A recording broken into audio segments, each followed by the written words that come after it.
Commander HFY stood in the transport bay of the Federation station, watching the human ship approach through the massive viewing window. The vessel looked strange compared to the sleek designs his people preferred, where Kitharan ships curved. Like living creatures, this human craft, called the S-Liberty, appeared to be built from metal boxes welded together. Its hull showed scratches and burn marks from space travel, and small lights blinked along its surface in patterns that seemed random to his trained eye. His 4 arms adjusted the ceremonial sash across his chest while his main eyes focused on the approaching ship. As a member of the Kitharan diplomatic corps, HFY had visited 43 different worlds and met beings from dozens of species. His enhanced taste receptors made him valuable for testing alien foods and determining if they were safe for trade purposes. Most species across the galaxy had learned to create simple nutrition pastes that could feed anyone without risk. The process was efficient and clean. The Federation had assigned him to this mission because humans were still new to galactic society.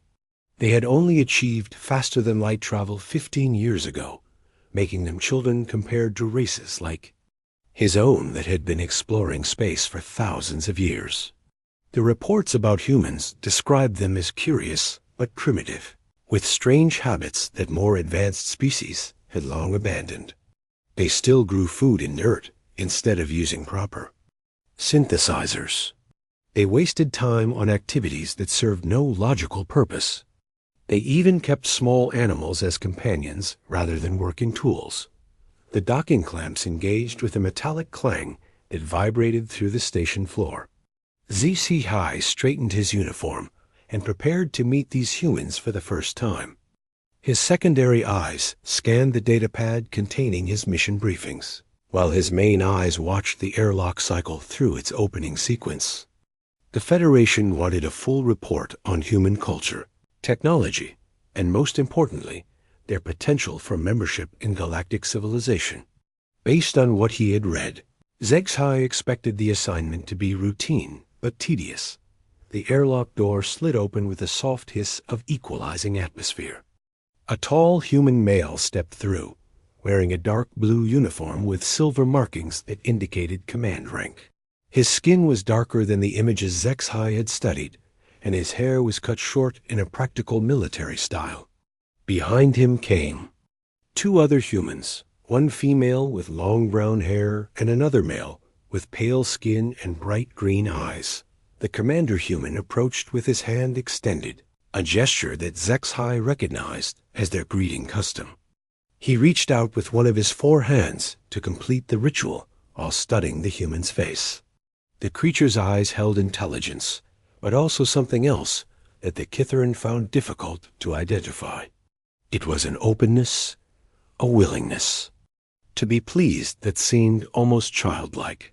Commander HFY, welcome aboard the ESS Liberty, the human said, with what appeared to be genuine warmth in his voice. I'm Captain Jake Morrison, and this is my Chief Engineer Lisa Barnes and Communications. Officer Ryan Collins. HFY responded with the formal diplomatic greeting he had memorized. I am honored to represent the Galactic Trade Federation in this cultural exchange. Your species' recent achievements in space travel have impressed many worlds. Captain. Morrison's face changed in a way that HFY's training identified as pleasure. The human was actually happy to receive what was essentially a standard diplomatic platitude. This confirmed the reports about human emotional responses being more intense than most species considered normal or efficient. Thank you, Commander. Morrison replied. We're excited to learn from civilizations with so much more experience than us. I hope you'll find your stay comfortable and informative. The group moved through the human ship's corridors, and HFY noted several things that seemed odd by galactic standards. The walls displayed images of landscapes from various worlds rather than useful information screens. Small plants grew in containers along the walkways, serving no apparent function except decoration. The lighting was warmer and more varied than the efficient white illumination Most ships used .engineer Barnes pointed out various systems as they walked, explaining their functions with obvious pride. The humans had built their ship using mostly their own technology, rather than purchasing standard galactic equipment. While this showed remarkable independence, it also meant their systems were less efficient and more prone to failure than established designs. Our fusion reactors are still pretty basic compared to what I'm sure you're used to, Barnes admitted as they passed through the engineering section. But we've made some improvements to the magnetic containment fields that give us better fuel efficiency. Communications Officer Collins added, "We've also developed our own quantum communication arrays. They're not as fast as Federation standard, but they work reliably across longer distances." HFY made appropriate sounds of interest while recording everything for his report. The humans were clearly intelligent and capable of innovation, but they seemed to take pride in doing things the difficult way rather than accepting proven solutions. This attitude would likely prevent them from advancing quickly in galactic society.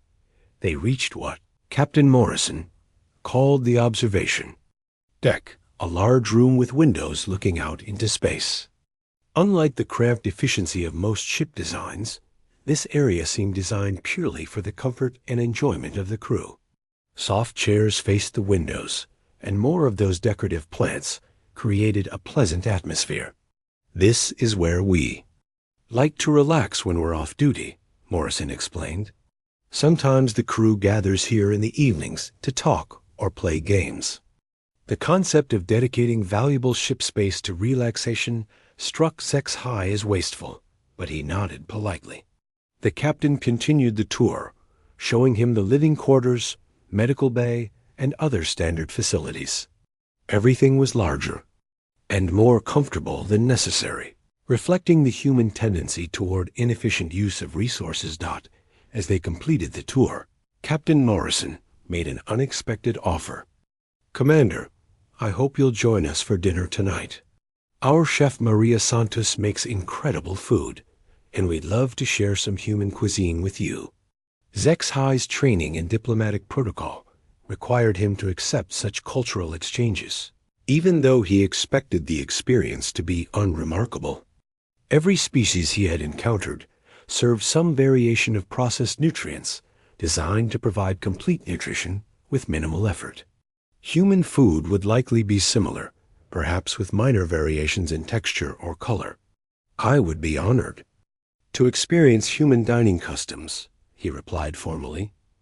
Morrison's face lit up again with that strange human enthusiasm. "Excellent. We eat at 1800 hours in the main dining hall. I think you're going to be surprised by what Maria has prepared." As HFY was shown to his guest quarters, he reflected on the day's observations. The humans seemed pleasant enough, if somewhat primitive in their approaches to efficiency and logic. Their ship functioned adequately despite its unconventional design, and their crew appeared competent.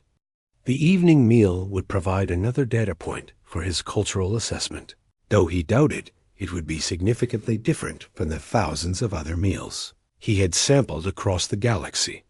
He settled into his quarters and began organizing his notes, unaware that his life was about to change in ways that no diplomatic training could have prepared him for.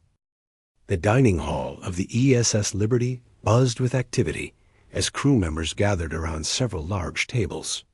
HFY observed the scene with anthropological interest, noting how the humans treated this daily necessity as some kind of social event.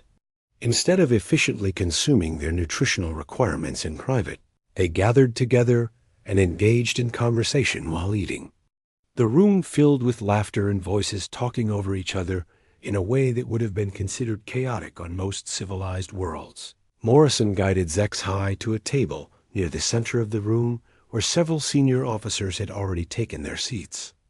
Engineer Lisa Barnes smiled and gestured to an empty chair beside her, while Communications Officer Ryan Collins poured water from a glass pitcher into various cups. The ritual seemed unnecessarily complex compared to standard hydration systems. But Zexhai sat down and prepared to observe human dining behavior.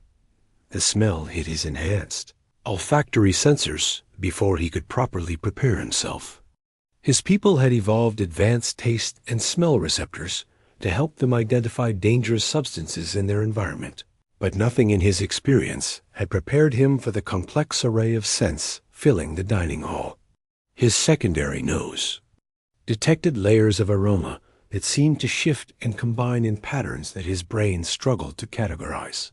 There were sweet smells mixed with savory ones, sharp scents blending with rich ones, and underneath it all, something that made his digestive system respond in ways he had never experienced. A human female approached their table, carrying several steaming containers. Her name tag identified her as Maria Santos, and she wore a white uniform different from the standard crew clothing. Her face showed the same enthusiasm that seemed to characterize all human expressions. But there was something else there, too. Pride, perhaps, or satisfaction in her work. "Good evening, everyone," Santos said as she began placing dishes on the table. "Tonight we have slow-cooked beef stew with fresh vegetables, homemade bread with butter, and chocolate cake for dessert." The words meant little to Zexhai, but his enhanced senses were already analyzing the molecular structures wafting up from the containers. His brain identified proteins, carbohydrates, and fats, but there were hundreds of other compounds that he could detect but not classify. Some triggered responses in neural pathways that his species rarely used, creating sensations he had no names for. Dr. Amy Peterson, the ship's medical officer, noticed his obvious fascination with the food. "This is your first time trying human cuisine, isn't it, Commander?" Zexhai nodded, still studying the steaming bowl that Morrison had placed in front of him. The liquid was dark brown, with chunks of different colors floating in it. Steam rose from the surface, carrying more of those complex aromas that made his mouth produce unusual amounts of saliva. "Human food is quite different from standard galactic nutrition," Peterson explained. "We use what we call spices and herbs to enhance flavors. The cooking process also creates new chemical compounds that don't exist in raw ingredients." This information surprised Zexhai. Most advanced species had moved beyond such primitive food preparation methods thousands of years ago.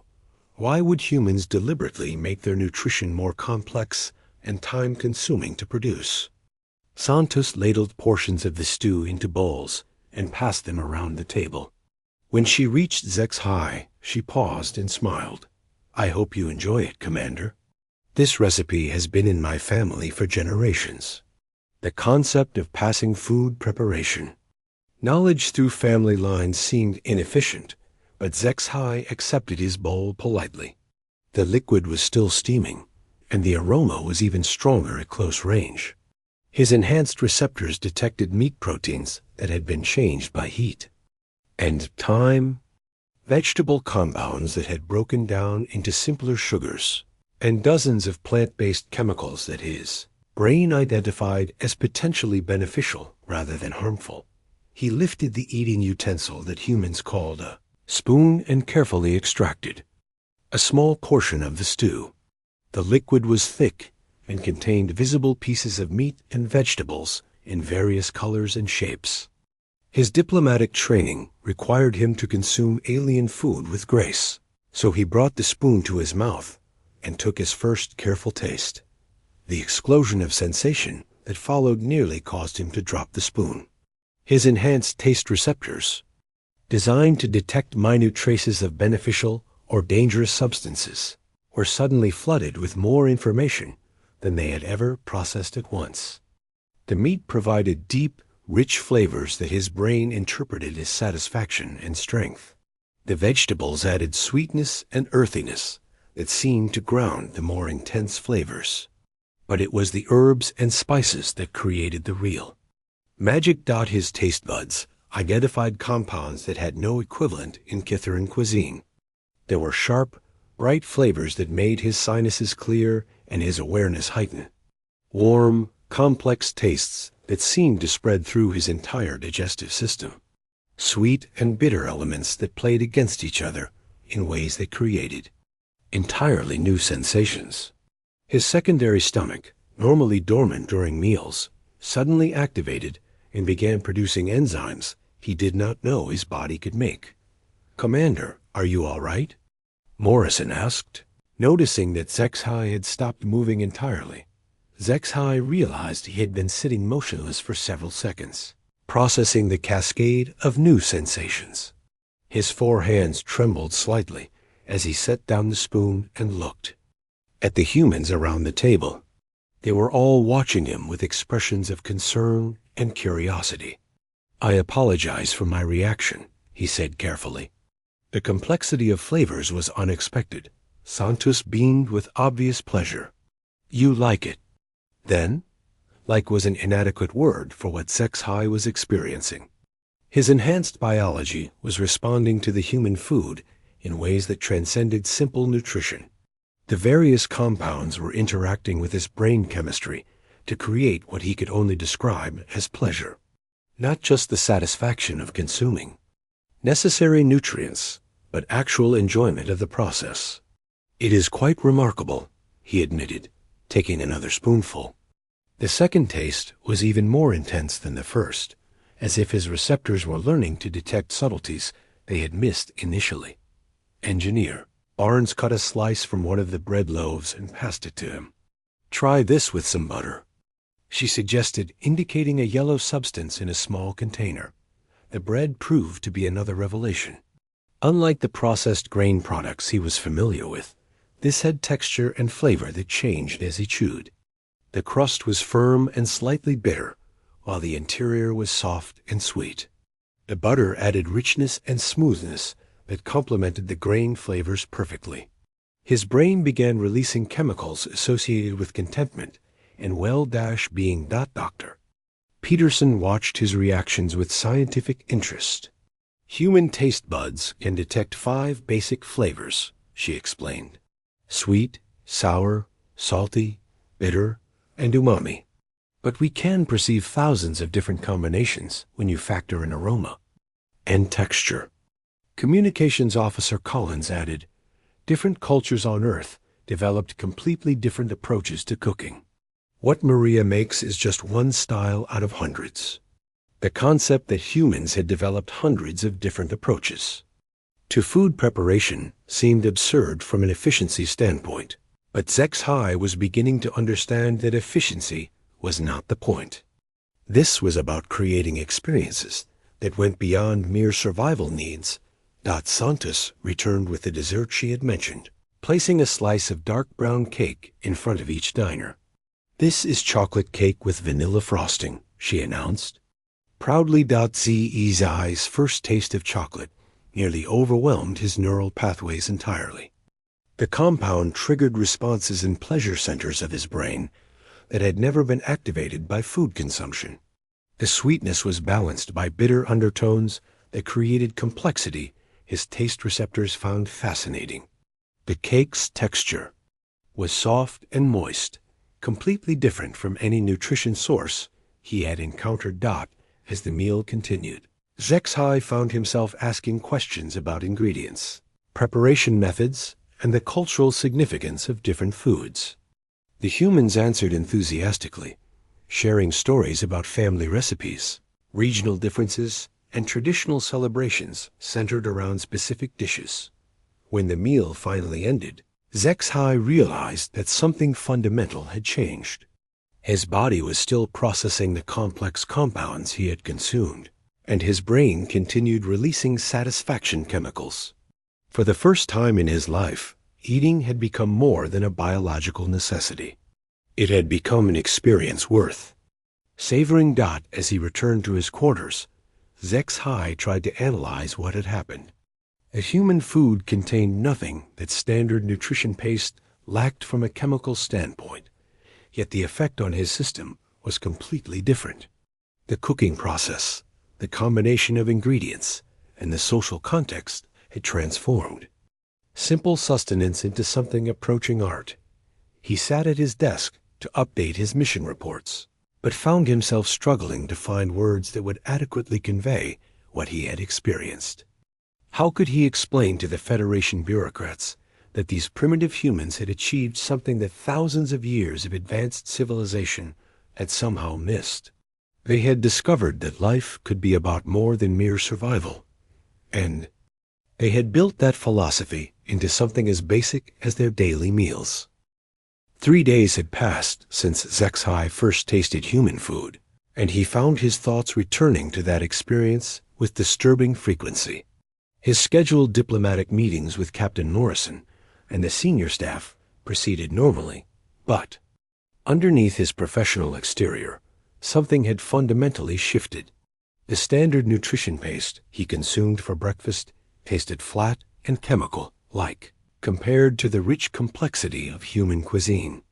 His enhanced taste receptors, once satisfied with simple protein and carbohydrate combinations, now seemed to crave the layered flavors he had discovered in the dining hall. During his morning briefing with Communications Officer Ryan Collins about human communication protocols, Zexhai found his attention wandering to the aromas drifting from the nearby galley. His secondary nose detected what smelled like heated grains and some kind of brewing liquid that created an entirely new category of scent. When Collins noticed his distraction, the human smiled and suggested they take a break for what he called coffee. The galley was smaller than the main dining hall, with only a few tables and chairs arranged near large windows showing the stars outside. Navigator Ben Clark stood near a machine that was producing steam and the appealing aroma Zexhai had detected. Clark was a young human with sandy hair and an easy smile, and he greeted them warmly when they approached. "Morning, Ryan," Clark. Syed then turned to Zexhai. "Commander, would you like to try some coffee? It's a human beverage that most of us can't function without." Zexhai accepted the offer, curious about any substance that humans considered essential to their daily operations. Clark operated the machine with practiced efficiency, producing a dark liquid in small ceramic containers. The aroma was intense and bitter, unlike anything in Zexhai's experience. "Fair warning," Clark said as he handed over the cup. "Coffee is an acquired taste for most species. Even humans don't usually like it at first." The first sip was indeed bitter, but Zexhai detected complex undertones that his receptors found intriguing. The liquid was hot and seemed to create a warming sensation throughout his digestive system. More surprisingly, within minutes of consuming it, he noticed changes in his cognitive function. His thoughts became clearer and more focused, while his energy levels increased noticeably. "This beverage has psychoactive properties," he observed with scientific interest. Collins laughed. "Caffeine, yes. It's a mild stimulant that helps us stay alert.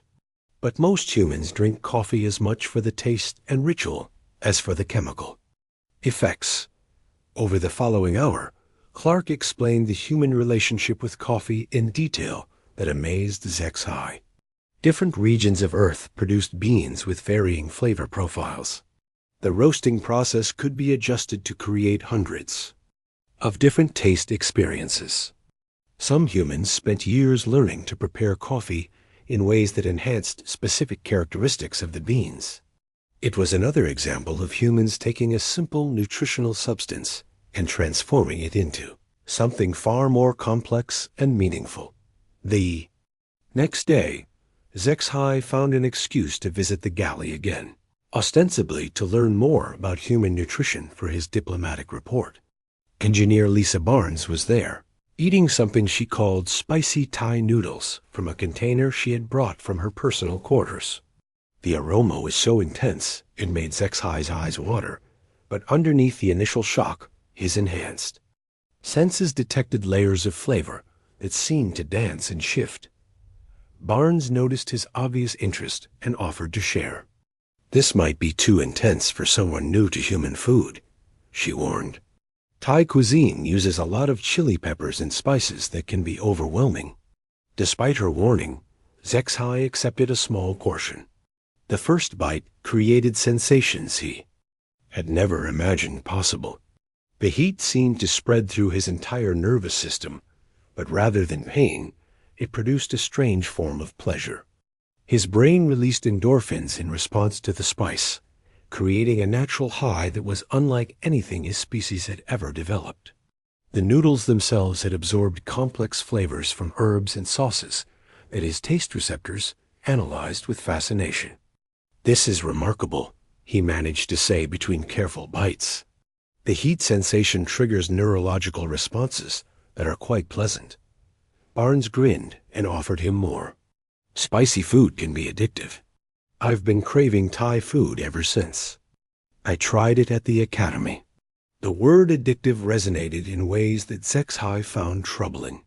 He was beginning to understand that his attraction to human food went beyond simple curiosity. His body was adapting to expect the complex flavors and varied textures. Standard Kitharan nutrition was starting to seem inadequate by comparison. Over the following weeks, Zexhai developed what could only be described as a routine around human food. He started each day with coffee, finding that his cognitive performance improved significantly with the caffeine. His diplomatic meetings became more focused and productive.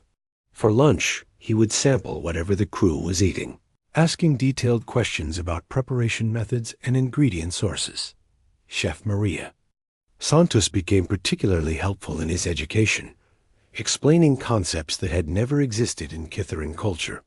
She taught him about marinating, where raw ingredients were soaked in flavored liquids that penetrated the food and created new taste combinations.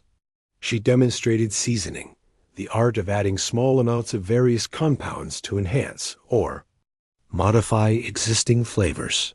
She showed him how cooking temperatures and timing could completely transform the molecular structure of ingredients. "Cooking is chemistry," Santos explained as she prepared something called beef bourguignon. "But it's also art. The same ingredients can create completely different experiences, depending on how you handle them." Zexhai began requesting copies of human recipes to include in his diplomatic reports, though he suspected the Federation bureaucrats would find them incomprehensible. How could he explain that humans had developed a culture around food that treated daily nutrition as an opportunity for creativity and pleasure? How could he convey that a simple meal could provide not just sustenance, but emotional satisfaction and social bonding? His reports back to the Federation became increasingly detailed about human culinary achievements and correspondingly less focused on standard diplomatic assessments. He described how humans maintained vast agricultural systems dedicated entirely to flavor rather than nutritional efficiency. He documented their development of thousands of distinct food preparation techniques passed down through generations. He analyzed their use of trade networks to exchange ingredients and cooking knowledge across their entire planet.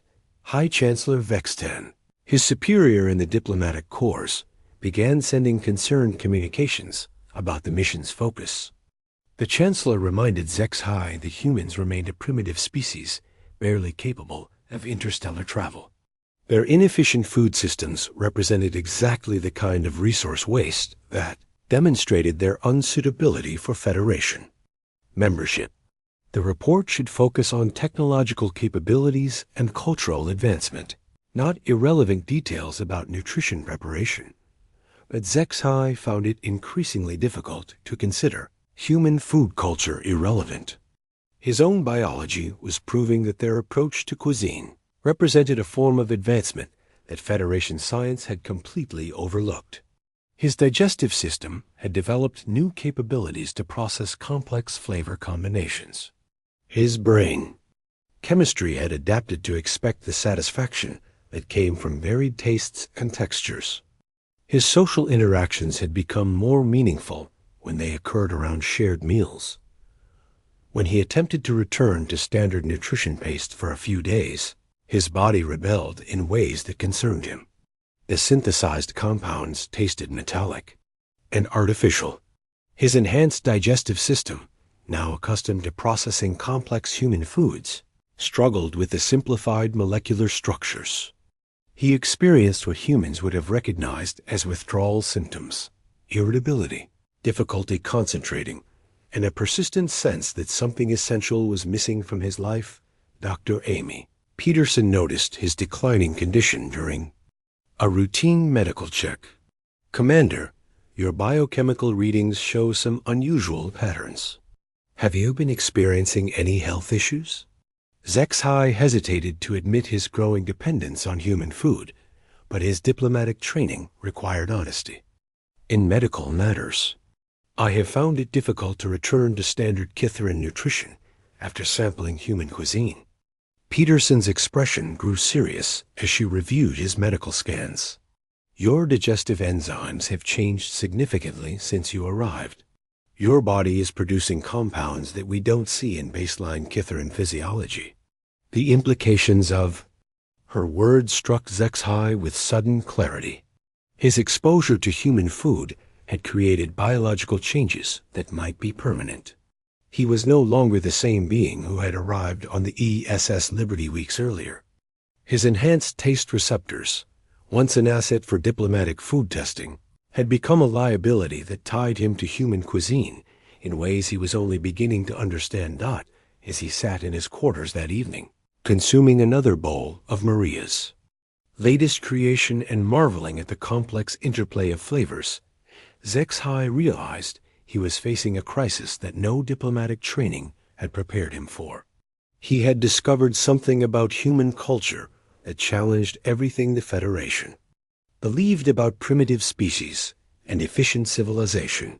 But in making to Dr. Kate Williams ran the medical scanner over HFY's body for the third time, her expression growing more concerned with each pass. The Kithran ambassador sat on the examination table in the medical bay, trying to remain calm while the human physician analyzed readings that clearly disturbed her. 2 weeks had passed since his last attempt to return to standard Federation nutrition, and his condition had only worsened during that time. "Commander, I need to be completely honest with you," Williams said as she set down the scanner and reviewed the data on her medical terminal. "Your digestive system has undergone changes that I've never seen in any species before. Your intestinal bacteria have been completely replaced by colonies that exist only in humans who consume diverse, complex foods. Your enzyme production has shifted to handle flavor compounds and spice molecules that don't exist in standard galactic nutrition." HFY felt his 4 hearts skip beats as the implications of her words sank in. "Are you saying that my biology has permanently adapted to human food?" Williams nodded gravely. "Your enhanced taste receptors seem to have triggered evolutionary changes that normally take generations to develop. Your body is now optimized for processing the complex molecular structures found in human cuisine. Returning to simple nutrition paste would be like asking a human to survive on pure glucose and amino acids. Technically possible, but your system would be severely malnourished." The medical bay suddenly felt smaller and more confining. HFY stared out the window at the stars, realizing that his situation was far more serious than he had understood. His attraction to human food was not just psychological preference. It had become biological necessity. Captain Morrison arrived at the medical bay within minutes of Williams' request, bringing Security Chief Alex Turner and Science Officer Paul Martinez with him. The 3 humans listened in grave silence as the doctor explained HFY's condition and its implications. "So he physically cannot survive on Federation food anymore?" Morrison asked, his face showing the concern that humans seemed to feel for others' welfare, even when they barely knew them. "Not without serious health consequences," Williams confirmed. "His digestive system is specialized to extract nutrients from complex food sources. Simple compounds would leave him malnourished despite adequate caloric intake." Science Officer Martinez leaned forward with obvious fascination. "This suggests that Kithran biology is far more adaptable than Federation. Science realizes The commander's enhanced sensory systems allowed him to evolve digestive capabilities in real time. Turner, ever focused on practical matters, cut to the heart of the issue. What happens when his diplomatic mission ends? The Federation will expect him to return to Kitharin space. The question hung in the air like a death sentence. Zexhai had been so focused on his daily experiences with human food that he had avoided thinking about the inevitable end of his assignment. In 3 weeks, a Federation transport would arrive to collect him and deliver his final report on human suitability for galactic membership. I must contact the Federation Medical Corps, Zexhai said, though the words felt hollow in his mouth. They will need to analyze this condition and determine appropriate treatment. Morrison placed a hand on Zexhai's shoulder, a gesture of comfort that the ambassador had learned to appreciate during his stay. Whatever happens, Commander, you have our full support. Your situation is the result of cultural exchange that we invited. We bear responsibility for helping you find a solution. The communication to the Federation Medical Research Facility took 6 hours to reach Kitharin space and return with a response. Zexhai waited in his quarters, attempting to focus on completing his diplomatic reports, while his anxiety grew with each passing minute. When the response finally arrived, Chief Medical Researcher Thalvin appeared on the communication screen with an expression of clinical detachment that chilled Zexhai to his core. Commander Zexhai, we have reviewed your medical data and consulted with our xenobiology experts, Thalvin said in the precise, emotionless tone that characterized Kitharin's scientific discourse. Your condition represents an unprecedented biological adaptation that has no documented precedent in our medical databases. Zexhai forced himself to ask the question he dreaded. What treatment options are available? Unfortunately, the changes appear to be irreversible, Thalvin replied without emotion. Your digestive system has undergone structural modifications at the cellular level. Returning to standard nutrition would likely result in malnutrition, syndrome, and eventual systemic failure. The words hit Zexhai like physical blows. Are you saying that I cannot return to Kitharin space? More concerning than your personal situation is the potential for contamination, Thalvin continued. Your condition suggests that human food culture represents a biological hazard that could affect other Kitharin personnel. Until we understand the mechanism of your transformation, you must be considered a potential vector for spreading this adaptation to other members of our species. The clinical term contamination stung worse than Zexhai had expected. His enhanced appreciation for human cuisine, his expanded capacity for pleasure and satisfaction, his deeper understanding of culture that went beyond mere survival, all of these were now classified as diseases that might spread to infect his own people. I am recommending that you remain in quarantine with the humans until our research teams can develop appropriate containment protocols, Thalvin concluded. A full medical facility will be dispatched to study your condition, but this process may take several years to complete. The transmission ended, leaving Zexhai alone with the reality of his situation. He was effectively exiled from his own civilization, trapped between 2 worlds by biological changes he had never intended to make. His diplomatic mission had become a personal catastrophe that could destroy his entire life. A soft chime indicated someone requesting entry to his quarters. Captain Morrison stood in the corridor, his expression showing the empathy that Zexhai had come to associate with human nature. Commander, Dr. Williams told me about the response from your medical course, Morrison said as he entered. I want you to know that you have a place aboard this ship for as long as you need one. The offer of sanctuary meant more to Zexhai than he could express, but it also highlighted the magnitude of his loss. Everything he had worked for, his career in the diplomatic corps, his status in Kitharin society, his connections to family and friends, all of it was being stripped away because he had learned to appreciate something beautiful that his own culture could not understand. "Captain, there is something else you should know," Zexhai said, gathering courage for a revelation that would change everything. "My condition is not simply a medical curiosity. It represents proof that human culture has achieved something that the Federation considers impossible." Morrison settled into a chair, giving Zexhai his full attention in the way that humans did when they sensed something important was being shared. "Your approach to food demonstrates a philosophy that transcends survival," Zexhai continued. "You have built beauty and pleasure and social connection into something as basic as daily nutrition. The Federation believes that advanced civilizations move beyond such inefficiencies, but you have proven that they add meaning to existence in ways we never understood." The human captain considered this for a long moment before responding. "Commander, human history is full of examples where we've taken necessary activities and found ways to make them more meaningful. We don't just build shelter, we create architecture. We don't just reproduce, we develop art and music around courtship and love. Food is just another area where we've decided that survival alone isn't enough." Zexhai felt something click into place in his understanding. His transformation was not an accident or a contamination. It was evidence that his species possessed capabilities for growth and adaptation that Federation science had never recognized.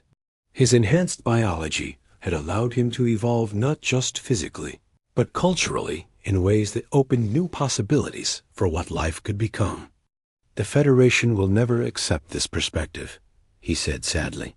"They will classify human food culture as a dangerous influence that must be contained or eliminated." Morrison's expression grew serious. "Then maybe it's time someone showed them a different way of thinking about what it means to be advanced."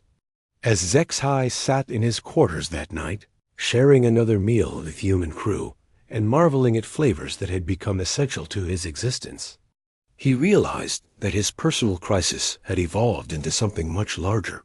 He was no longer just a diplomat caught between two worlds.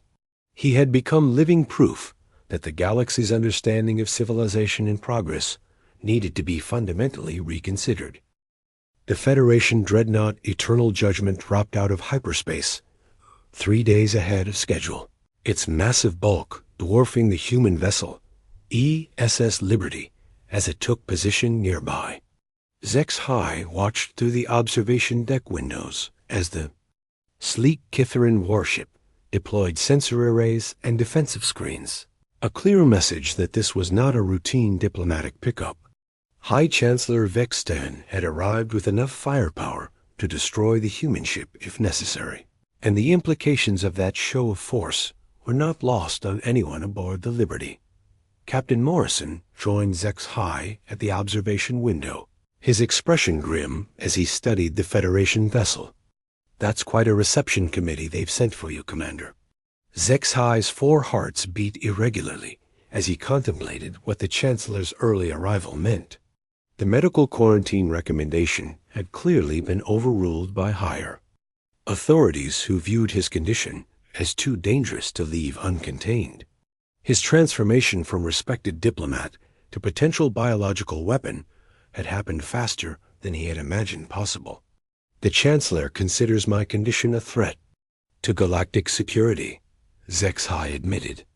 "My adaptation to human food culture represents evidence that your species can influence other races in ways the Federation cannot control or predict." The communication system activated with the harsh tones of official Federation protocol.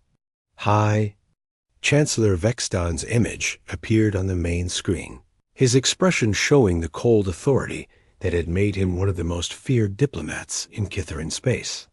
His ceremonial robes bore the insignia of emergency powers, indicating that he spoke with the full authority of the Federation Council. "Commander Zexhai, you will report immediately to the Eternal Judgment for medical evaluation and debriefing," Vextan announced without preamble. "Your contamination by human cultural influences represents a clear threat to galactic stability that requires immediate containment."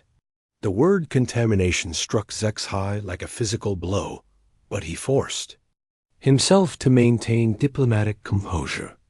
High Chancellor, I request permission to complete my cultural assessment report before departing the human vessel. Your mission is terminated, Vextan replied curtly.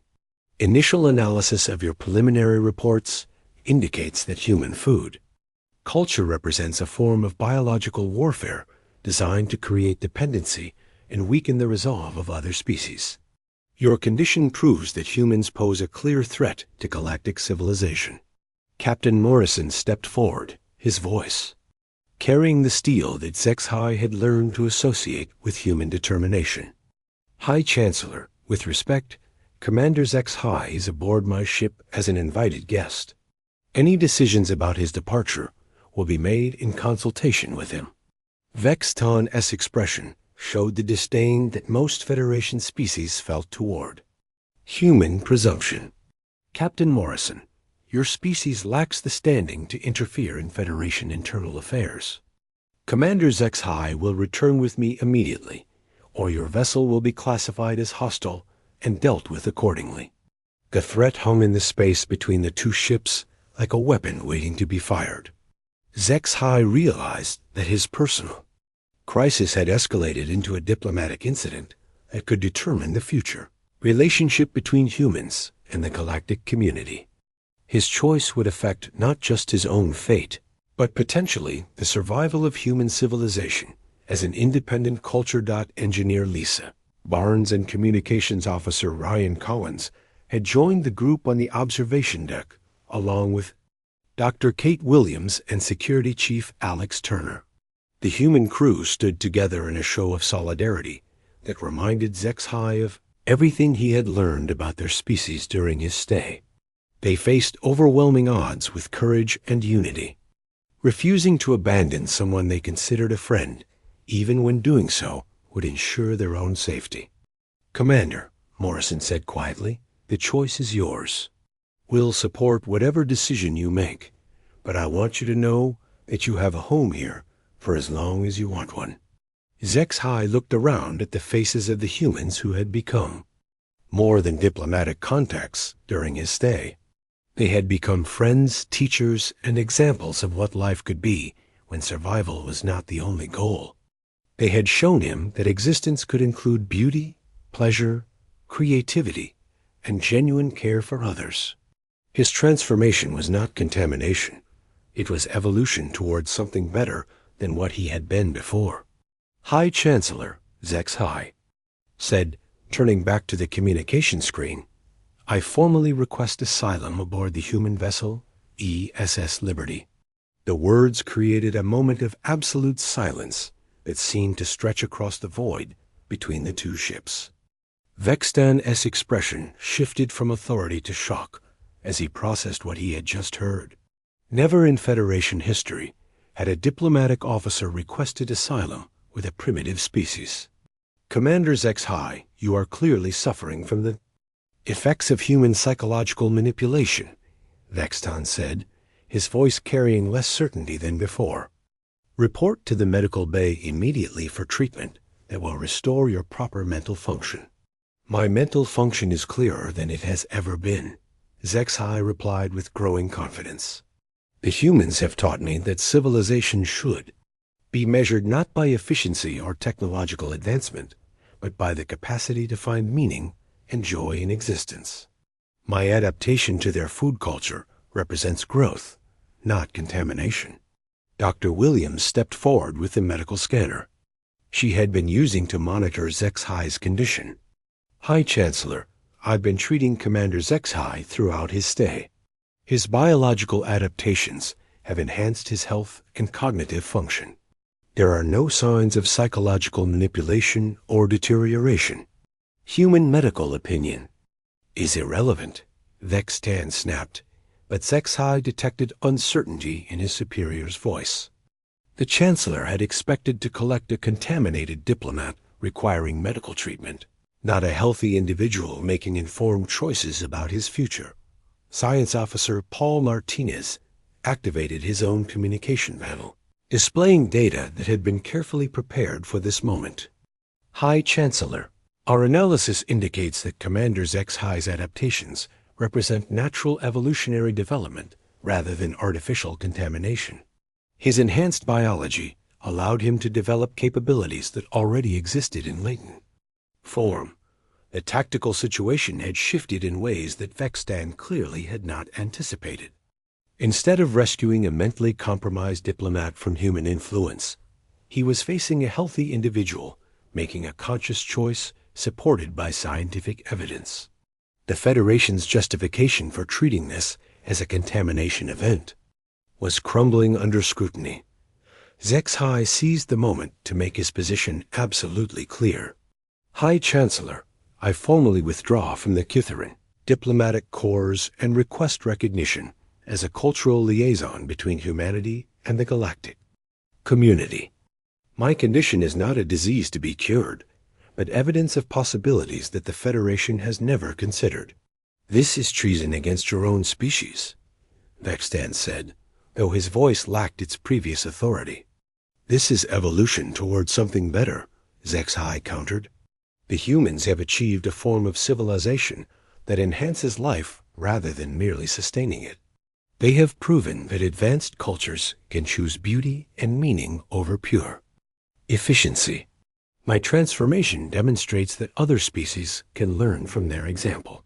Captain Norrison activated the ship's general communication system, addressing both crews simultaneously. High Chancellor, Commander Zexhi will remain aboard the Liberty as our guest and colleague.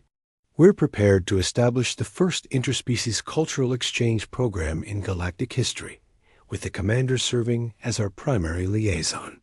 The offer represented something unprecedented in galactic politics. Instead of seeking federation, membership through submission to established protocols, humanity was proposing partnership based on mutual respect and shared growth. Zexhi's transformation had become the foundation for a completely new model of interstellar relations. Chef Maria Santos appeared on the observation deck, carrying a tray of food that filled the air with the complex aromas that had started Zexhi's entire transformation. She approached him with a smile and offered him a bowl of what she called Italian pasta with herbs and cheese, the sense triggering the same neurological responses that had changed his life. Commander, she said warmly, I thought you might be hungry after all this diplomatic work. As Zexhi accepted the bowl and took his first bite, savoring flavors that had become essential to his existence, he realized that his choice was complete. The food no longer represented just sustenance or even pleasure, but a symbol of what life could become when survival was not the only goal. High Chancellor Vextan stared through the communication screen at the scene before him. A Kitharin diplomat, sharing a meal with humans, his expression showing contentment and satisfaction that had never existed in their efficient but sterile civilization. The image challenged everything the Federation believed about progress and advancement. This matter is not concluded, Vextan said finally, though his threat carried less conviction than before. The Federation Council will determine appropriate responses to this situation. The communication ended, leaving the two ships facing each other across the void. But something fundamental had changed in that confrontation. Humanity had demonstrated that they would not submit to